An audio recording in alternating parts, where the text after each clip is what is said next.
నమస్తే, నేను మీ కిషోర్ కుమార్. ఈ వీడియో మీరు మొదటిసారి మన ఛానల్లో చూస్తున్నట్టయితే దయచేసి ఈ ఛానల్ని సబ్స్క్రైబ్ చేయండి. అదేవిధంగా మీకు కింద హైప్ బటన్ కనిపిస్తే దాన్ని ప్రెస్ చేసి మాకు పాయింట్లు ఇవ్వటం కూడా మర్చిపోకండి. మీ ప్రోత్సాహమే మాకు కొండంత బలాన్ని ఇస్తుంది.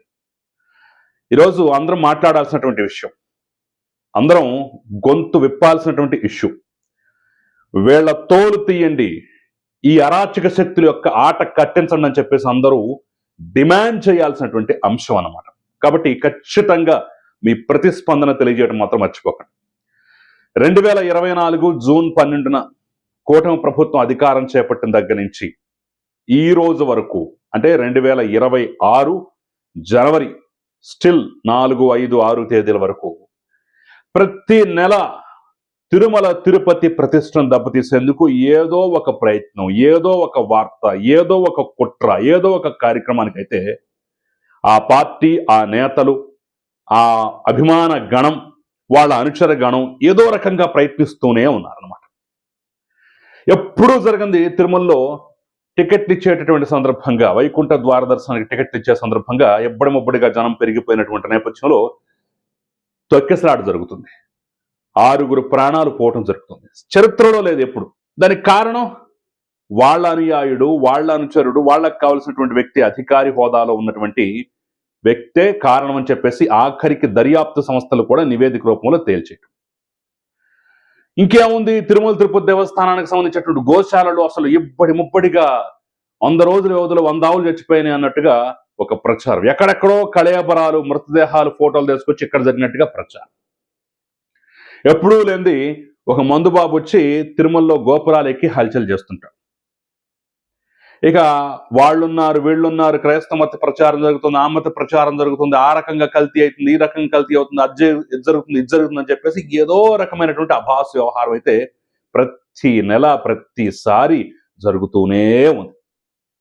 ఇప్పుడు తాజాగా ఏకంగా మందు బాటిల్స్, మద్యం వెచ్చలవిడిగా ఏరులై పారుతోంది అని చెప్పేసి ఒక అభూత కల్పనను సృష్టించేందుకు చేసినటువంటి ప్రయత్నం బట్టబయలైనటువంటి నేపథ్యంలో మీ కక్ష స్వామివారి మీద, టీటీడీ మీద, బిఆర్ నాయుడు మీద, కూటమి ప్రభుత్వం మీద, లేదంటే చంద్రబాబు నాయుడు మీద, ఎవరి మీదో చెప్పండి మహాప్రభు అని చెప్పేసి మనం అందరం అడుక్కోవాల్సిన పరిస్థితి. మీ కక్ష వాళ్ళ మీద ఉంటే డైరెక్ట్గా తీర్చుకోండి తప్ప ఇలా తిరుమలను అపవిత్రం చేసే ప్రయత్నం, అభాస్పాలు చేసే ప్రయత్నం చేయకుండా మహాప్రభు అని చెప్పేసి చేతులైతే నమస్కరించాల్సినటువంటి పరిస్థితి అయితే మనందరికీ దాపరించు. నిన్న జరిగినటువంటి అంశాన్ని ఒక్కసారి ఉదాహరణగా తీసుకున్నట్టయితే, కౌస్తుభం అతిథి గృహం దగ్గర ఖాళీ మద్యం బాటిల్ కలకలం సృష్టించాయి.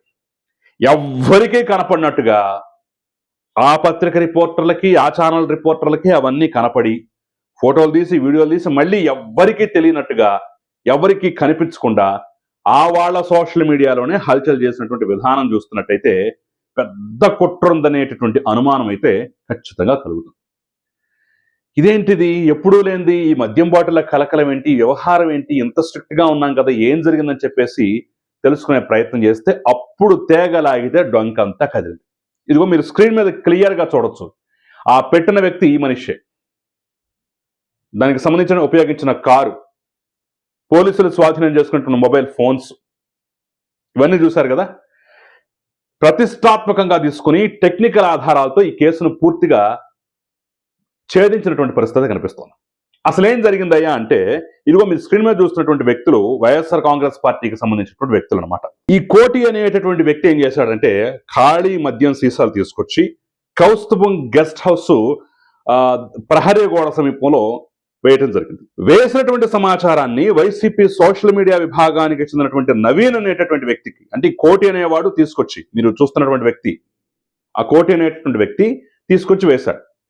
వేసిన తర్వాత ఈ నవీన్ అనే వైసీపీ సోషల్ మీడియా విభాగానికి చెందినటువంటి వ్యక్తికి, కార్యకర్తకి సమాచారం అందిస్తే అతను వెంటనే సాక్షి మీడియాకు చెందినటువంటి స్టాఫ్ ఫోటోగ్రాఫర్ మోహన కృష్ణకు విషయం చెప్పాడు. మోహన కృష్ణ తిరుమలలోని సాక్షి రిపోర్టర్ ప్రసాద్, సాక్షి టీవీ వీడియో జర్నలిస్ట్ ముఖేష్, సాక్షి ఫోటోగ్రాఫర్ గిరికి, కోటి నవీన్కి చెప్తే నవీన్ మోహన కృష్ణకి, మోహన కృష్ణ అక్కడి నుంచి రిపోర్టర్ ప్రసాద్కి, ఆ తర్వాత వీడియో జర్నలిస్ట్ ముఖేష్కి, సాక్షి ఫోటోగ్రాఫర్ గిరికి, అంటే టీవీ పత్రిక రెండింటికి సంబంధించినటువంటి రిపోర్టర్లు, జర్నలిస్టుల మొత్తానికి సమాచారం ఇచ్చి మద్యం సీసాల యొక్క వీడియోలు కానివ్వండి, ఫోటోలు కానీ తీయించి సోషల్ మీడియాలో విస్తృతంగా ప్రచారం చేశారు. కోటి, నవీన్, మోహన్ కృష్ణ వీళ్ళ ముగ్గురిని పట్టుకుంటే వ్యవహారం మొత్తం బట్టబయలవుతుందని చెప్పేసి పోలీసులు ముందుగానే ఒక అంచనాకు వచ్చేసి పట్టుకున్న తర్వాత వ్యవహారం మొత్తం బయటకు వచ్చేసింది. బయటకు వచ్చినటువంటి క్రమంలో జిల్లా పోలీస్ అధికారులు కూడా సమాచారం తెలుసుకున్న తర్వాత దీన్ని ఇలా వదిలిపెట్టడానికి వీలేదని చెప్పేసి ఆ కారు నంబర్లు, సీసీ కెమెరా రికార్డులు, ఫాస్టాగ్ యొక్క వివరాలు, దాంతో పాటుగా ఫోన్ లొకేషన్స్, ఈ ఇతరత్ర సాంకేతిక ఆధారాలు మొత్తం సేకరించే ప్రయత్నం చేశారు. ఇక్కడితో సరిపోదని చెప్పేసి ఏకంగా ఆ యొక్క మద్యం బాటిల్ మీద ఇప్పుడు మొత్తం కూటమి ప్రభుత్వం వచ్చిన తర్వాత స్కానింగ్ ప్రొసీజర్ తీసుకొచ్చింది కదా, సో ఆ స్కానింగ్, ఆ మద్యం బాటిల్ మీద ఉన్నటువంటి ఆ క్యూఆర్ కోడ్లు కానీ, ఆ బ్యాచ్ నంబర్లు కానీ, వివరాలు కానివ్వండి ఒక్కసారి ఎక్సైజ్ అధికారులకు ఇస్తే వాళ్ళు ఈ మద్యం బాటిల్ ఎప్పుడు కొన్నారు, ఎక్కడ కొన్నారు, ఏ షాపులో కొన్నారు అనేటటువంటి వివరాలు ఇచ్చారు. మళ్ళీ ఆ షాపుల దగ్గరికి వెళ్ళి అక్కడ సీసీ కెమెరా ఫుటేజ్ ఇవన్నీ పట్టుకుని చేసింది, చేయించింది మొత్తం వైఎస్ఆర్ కాంగ్రెస్ పార్టీకి చెందినటువంటి భూమన కరుణాకర్ రెడ్డి అనుచరుడు కోటి, కోటి ద్వారా వైసీపీ సోషల్ మీడియా విభాగానికి చెందిన కార్యకర్త నవీన్, నవీన్ ద్వారా ఈ మోహన కృష్ణ, ఈ ప్రసాదు, ఈ గిరి, ఈ ముఖేష్ వీళ్ళందరి వ్యవహారం పోసుకొచ్చినట్టుగా ఒక ఆర్డర్లో పేర్చి మరి ఇదిగో కోటి ఇలా చేశాడు, నవీన్కి ఇలా సమాచారం ఇచ్చారు, మోహన్ కృష్ణ ఇది చేశాడు, అక్కడి నుంచి ప్రసాద్, గిరి, ముఖేష్ వీళ్ళందరూ ఈ రకంగా ఇన్వాల్వ్ అయ్యారని చెప్పేసి పూర్తిగా టోటల్గా ఒక ఆర్డర్ ప్రకారం ఒక లైన్లో మొత్తాన్ని ఎస్టాబ్లిష్ చేయడం జరిగింది. ఇందులో సాంకేతిక ఆధారాలు చాలా క్లియర్గా దొరికాయి. సీసీ కెమెరా ఫుటేజెస్ దొరికాయి, ఫాస్టాగ్ వివరాలు దొరికాయి, అదేవిధంగా బ్యాచ్ నంబర్ల ఆధారంగా ఎక్కడ కొన్నారు, ఎప్పుడు కొన్నారు ఈ మద్యం సీసాలు, అవి అబద్ధం చెప్పవు కదా. ఆ బ్యాచ్ నంబర్ కానీ లేదంటే ఆ స్కానింగ్ రిపోర్ట్లు కానీ ఇవన్నీ ఏ షాపులో కొన్నది, ఎవరు కొన్నది, అక్కడ సీసీ కెమెరాలు ఉంటాయి, అక్కడ తెలుస్తుంది. అసలు తీసుకొచ్చేటటువంటి క్రమంలో ఆ టోల్గేట్ దగ్గర కానీ మిగతా చోట్ల కానివ్వండి ఏ కారు దాటింది, ఎవరు వెళ్ళారు, ఏంటి, సీసీ కెమెరా ఫుటేజ్లు బయటపడ్డాయి. మీరు క్లియర్గా వీడియోలో కూడా చూడొచ్చు అనమాట. ఇంత క్లియర్ ఎస్టాబ్లిష్మెంట్ అయిన తర్వాత ఇప్పుడు తాజాగా తెలిసింది ఏంటంటే మొత్తం వైఎస్ఆర్సీపీకి సంబంధించినటువంటి ఈ యొక్క వాళ్ళ కార్యకర్తలనారా, సానుభూతి పరులనారా, అనుచరులనారా, మొత్తానికి ఎవరు ఆదేశించారేంటో తెలియదు కానీ మొత్తానికి వేళ్ల ద్వారా ఈ తతంగం మొత్తం జరిగింది. కారణం సుస్పష్టం, అభాసు పాలు చేయాలి. తిరుమల తిరుపతి దేవస్థానానికి చైర్మన్ గా బిఆర్ నాయుడిని నియమించిన దగ్గర నుంచి అంతకు ముందు ఆ తర్వాత కూడా ఏదో రకంగా వాళ్ళ మీద బురద జల్లాలనేటటువంటి ప్రయత్నం, కూటమి ప్రభుత్వం మీద బురద జల్లాలనేటువంటి ప్రయత్నం అయితే మరోసారి చేశారు. ఇవంతా చూస్తుంటే జగన్మోహన్ రెడ్డి పరిపాలనలోకి వచ్చినటువంటి మొదటి రోజుల్లోనే జమీన్ రైతు అనే పత్రిక విధ్వంసానికి 100 కోట్లు అనే పేరుతోటి ఒక ఆర్టికల్ ఇచ్చింది. 100 కోట్లు ఇస్తాను, ఏదో రకంగా ఆంధ్రప్రదేశ్లో మన పరిపాలనలో లేనటువంటి ఈ సందర్భంలో ఏదో రకంగా మీరు అరాచకాల అలజడులు సృష్టించి అభాసు పాలు చేయండి, దానికి బడ్జెట్ ఇదని చెప్పేసి తన నేతాగణానికి సూచించారని చెప్పేసి ఒక ఆర్టికల్ అయితే ఆ రోజుల్లో ఇచ్చారు. బహుశా అదే నిజమేమో అనేటటువంటి భావన అయితే నాకు కలుగుతుంది. ఈ రకంగా చేస్తున్నారు అని చెప్పేసి భావన అయితే నాకు కలుగుతుంది. అయితే ఇంత జరిగినా సరే వాళ్ళలో పశ్చాత్తాపం ఏమన్నా ఉంటుందంటే ఉండదు.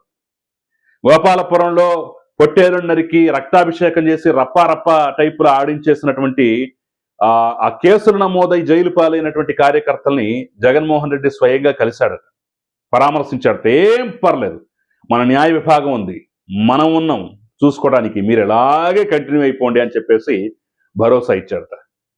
మరోసారి నాకు ఇదే అనిపిస్తుంది, ఇప్పుడు వీళ్ళను కూడా రేపో మాపో కలిసి ఏం పర్లేదు, మీరు ఎలాగే కంటిన్యూ చేయండి, ఇది ఫెయిల్ అయింది కదా, ఈసారి ఫెయిల్ కాకుండా ఇంకో ప్లాన్ ఏదన్నా అమలు చేసే ప్రయత్నం చేయండి అని చెప్పేసి సూచనలు ఏమన్నా, సలహాలు సూచనలు ఏమన్నా ఇస్తాడో, వాళ్ళకి ఏమైనా సందేహాలు ఉంటే తీరుస్తాడో అనేటటువంటి భావన అయితే నాకు కలుగుతాం.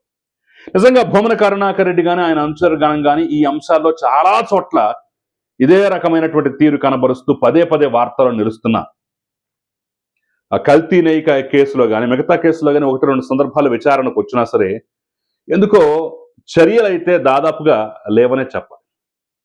మీరు ఇలాగే ఉదాసీనంగా వదిలిపెడుతుంది. బిఆర్ నాయుడు కూడా అదే చెప్తున్నాడు, అసలు భూమన కరుణాకర్ రెడ్డే పెద్ద క్రిమినల్, అతన్ని అరెస్ట్ చేసి జైల్లో పెడితే తప్ప ఈ యొక్క అరాచకాలు ఆగమని చెప్పేసి. మరి అతని మీద ఎందుకు చర్యలు తీసుకోవట్లేదు, ఎందుకు ఉదాసీనంగా ఉంటున్నారో పైనున్నటువంటి 7 కొండల వాడికి ఎరుక. సాక్ష్యాలు దొరకట్లేదా, ఆధారాలు దొరకట్లేదా, లేదంటే ఉన్నవి సరిపోవట్లేదా, ఇంకేంటి వేరే ఉద్దేశం ఏమన్నా ఉందా అనేది అయితే తెలియనటువంటి పరిస్థితి. మీరు చర్యలు తీసుకోకపోతే, ఇప్పుడు నేను చెప్పడం కాదు, బిఆర్ నాయుడే మీడియాకి ఇచ్చినటువంటి స్టేట్మెంట్లో ఉంది, ఇదంతా భూమన కరుణాకర్ రెడ్డి చేస్తున్నాడు అని చెప్పేసి. మరి ఆయన మాట కూడా తోసిపుచ్చుదామా? మీరు చర్యలు తీసుకొని ఈ యొక్క ఏ బ్యాచ్ అయితే ఇదంతా చేస్తుందో, ఇందులో ఒక వ్యక్తి అయితే ఆ సెల్ ఫోన్ కనపడకుండా చేశాడట. అది దొరికితే ఎక్కడ ఇంకా క్లియర్గా ఆధారాలు బయటపడతాయని చెప్పి సెల్ ఫోన్ దొరకకుండా పారేశాడట. ఇప్పుడు దానికోసం వెతికే ప్రయత్నం కూడా చేస్తున్నారు. చూద్దాం మరి ఆ సెల్ ఫోన్ దొరికితే ఎలాంటి ఆధారాలు బయటపడతాయో, ఎవరిని ఇంకా లోపలేసే ప్రయత్నం చేస్తారో తెలియనటువంటి పరిస్థితి. ఇందులో కొసమేరుపు ఏంటంటే మెజిస్ట్రేట్ ముందు హాజరుపరిస్తే ఆయన రిమాండ్ అయితే విధించలేదట. ప్రస్తుతానికి స్టేషన్ బెయిల్ మీద వీళ్ళంతా విడుదలయ్యారు. ఇంత పాపం చేసినా కానీ వీళ్ళు బయటకు విడుదలయ్యారంటే మరి భగవంతుడు కూడా చూస్తూ ఊరుకున్నాడేమో అనిపిస్తోంది. ఆయన ఎప్పుడు కన్నెర్ర చేస్తాడు, ఎప్పుడు చేస్తాడో అని చెప్పేసి మనం ఎదురు చూడటం తప్ప ఏమీ చేయలేని పరిస్థితి. సో ఈ అంశం మీద మీరేమంటారు? మీ అభిప్రాయం ఏంటి? క్లియర్గా చెప్పండి కామెంట్ రూపంలో. Thank you very much.